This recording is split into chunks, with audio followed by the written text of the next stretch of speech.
그거 모르면은 참고 견디는 걸 못하면은 하나님은 경험하지 못한다 그 말입니다. 우리 시대에 인스턴트를 워낙 좋아하는 시대가 돼서 즉흥적인 걸 좋아하지 꾸준한 것 자체가 없거든요. 하나님은 인내의 하나님이십니다. 성경 보시면은 이게 쉽게 읽힙니까? 안 읽히죠. 이게 얼마나 인내를 요합니까? 읽어보면은 창세기 재밌게 읽었는데 출애굽부터 가면요 중간부터 이제 힘들어지죠. 하나님 사람 인내하게 만드셔요. 출애굽기 겨우 읽으면 그다음에 레위기 제사법 정신이 하나도 없죠. 근데 민수기 숫자도 되게 많이 나오고 이 사람 골치 아프게 만든다니까요. 하나님은 이게 인내를 배우지 아니하면 성경도 못 배우게 되어 있고 하나님 못 보게 되어 있는 겁니다. 그래서 우리 이런 얘기 했었거든요. 누가 설교하러 와서 지루하게 하면요 잘됐다 생각하고 인내 좀 배우자 하고 그런 마음 가지고 지루한 걸 잘 참아내는 사람이 그 사람이 신앙생활 잘할 수 있거든요. 지루한 걸 못 참으면요 신앙은 못 배웁니다. 감정적인 걸 좋아하고 이런 사람은요 신앙은 못 배워요. 지루한 걸 잘 참아낼 수 있는 사람 보셔야 다 이게 정말 신앙을 잘 배울 수 있거든요. 그래서 주님은 거의 이제 끝쪽이 역사를 하시니까 가능하면요 모임 나오면 끝날 때까지 안 움직이는 게 잘하는 거거든요. 왜? 주님이 거의 뒷부분의 역사를 많이 해주시거든요. 야 너는 정말 잘 참고 견디는구나 그런 사람에게 좋은 걸 주시는 거예요. 그래서 우리가 이제 살아가는 가운데 어려움이 주어집니다. 주어지는데 어떤 어려움이 주어진다 할지라도 원칙을 항상 원칙을 지켜야 되는 거 원칙을. 시편 한번 찾아봅시다. 73편에 시편 73편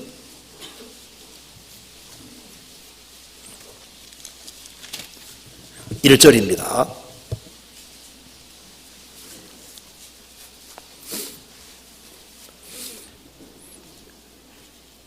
하나님이 참으로 이스라엘 중 마음이 정결한 자에게 선을 행하시나 이건 절대 원칙입니다. 하나님은 하나님이시기 때문에 하나님은 선하신 분이기 때문에 마음이 정결한 자에게 정말 선을 행하시는 분인 겁니다. 그런데 눈에 보이는 상황은 악한 자가 훨씬 더 잘 돼가고 시편 기자는 매일 얻어터지고 어려움을 당했습니다. 13절 내가 내 마음을 정리하며 내 손을 씻어 무지하다한 것이 실로 되도다. 나는 종기를 재앙을 당하며 아침마다 징책을 보아도다. 하는 일마다 안 되고 어려움에 어려움이 계속되는 겁니다. 그래도 시편 기자는 1절을 끝까지 고수했기 때문에 하나님의 축복을 경험할 수 있었습니다. 하나님은 참으로 지금도 마찬가지예요. 지금도 참으로 마음이 정결한 자에게 선을 행하십니다. 이건 절대 원칙이고 틀림없는 거예요. 그래서 나중에 돌이켜보면은 하나님이 맞았던 겁니다. 하나님이 축복해 주셨던 거예요. 어떤 사람이 이런 얘기 했습니다. 인생을 요리라고 하면은 요리장은 거기다가 막 이것저것 집어넣지 않습니까? 우리 봤을 때 별로 맛이 없는 것처럼 보이는데 막 집어넣거든요. 나중에 요리가 탁 되면 정말 맛있는 요리를 만들어내잖아요. 우리 인생을 요리라고 하면은 인생 속에 하나님이 이것저것을 집어넣는다 그 말입니다. 나중에 보면 우리가 진리 가운데 걷는 한에는 다 필요했던 겁니다. 하나님을 사랑하는 자, 곧 그 뜻대로 부르심을 입은 자들에게는 모든 것이 합력하여 선을 이루느니라. 온갖 종류의 양념에 들어가서 훌륭한 요리가 되는 것처럼 우리 인생도 주님이 이것저것을 다 집어넣는 거예요. 그래서 세월 지나보면 정말 필요했던 겁니다. 그래서 어떤 경우에도 속지 말아야 됩니다. 내가 아무리 어렵게 된다 할지라도 에서는 정신이 없는 사람입니다. 왜? 내가 죽게 되었으니 이 장자의 명분이 내게 무엇 유익하리요? 죽게 되어도 장자 명분은 팔면 안 되는 겁니다. 그렇잖아요? 그러니까 어떤 경우에도 팔지 말아야 될 것이 있습니다. 그러니까 죽게 되어도 포기하지 말아야 될 것이 있거든요. 내가 죽게 되었으니 장자 명분이 무슨 필요가 있으리요? 아닙니다. 죽게 되어도 신앙생활하는 것은 포기할 수 없는 겁니다. 그리고 신앙생활하는 가운데서 이것은 주님이 내게 맡기신 일이다 그 확신이 들면은 그걸 끝까지 하는 것이 잘하는 거예요. 신앙생활은 확신 가져야 됩니다. 내가 여기에 있는 게 주님 뜻이다 하면요, 그러면은 누가 뭐래도 있어야 되는 겁니다. 그렇잖아요? 우리는 지금 신앙생활을 하고 있는 겁니다. 그리고 주님이 맡기신 것이다 확신이 있으면은 그 속에서 죽도록 충성하고 최선을 다하는 거예요.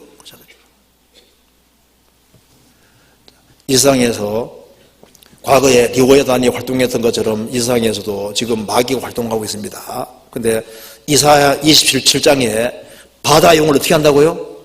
바다 용을 죽이시리라고 나와 있지 않습니까? 그것처럼 마귀는 이 세상에 지금 활동하고 있지만은 뭐잖아? 하나님께서 심판해서 어떻게 하는 겁니까? 꺼지지 않는 불못에 집어넣어 버려요. 그래서 잠시 후에 마귀는 없어집니다. 우리가 가끔 우리를 반성해 볼 필요가 있습니다. 반성해 보면은 내가 구원받은 때부터 지금까지 쭉 돌이켜 보면은 주님이 나에게 축복을 많이 해주셨다는 걸 알 수 있습니다. 정말 내 인생을 축복해 주기를 정말 바라는 분이 있는데 그분이 하나님이시잖아요. 우리가 인생에서 구원받은 날이 있었습니다. 구원받았다는 것이 뭡니까? 하나님이 내 인생을 축복해 주셨다는 증거인 거예요. 그리고 돌이켜보면 또 집안 식구들이 구원받은 사람은 집안 식구들이 구원받은 것이 하나님이 축복해 주셨다는 증거가 아니겠습니까? 주님은 우리가 돌이켜보면은 많이 축복해 주셨습니다. 그리고 이제 우리가 살아가는 가운데 어려움도 겪었습니다. 참, 그 성경에 보면 요셉도 참 고생 많이 하고 야곱도 고생 많이 했습니다. 그런데 그게 다 필요한 것이었어요. 우리 인생에서 우리가 이 고생도 있지만은 돌이켜보면은 필요했습니다. 바울 사도가 감옥에 들어갔기 때문에 옥중서신이 기록되잖아요. 존 번연이 감옥에 10년 이상 있었습니다. 전도하느라고. 전도 때문에 감옥에 갇혔습니다. 그런데 그것 때문에 철력정책이 나오게 됐잖아요. 주님 뜻 가운데 있는 한에는 필요 없는 시간은 하나도 없었던 겁니다. 우리가 신앙생활을 바르게 하기로 결심한 날들을 주님이 축복해 주셨습니다. 나도 시불조 생활을 해야지.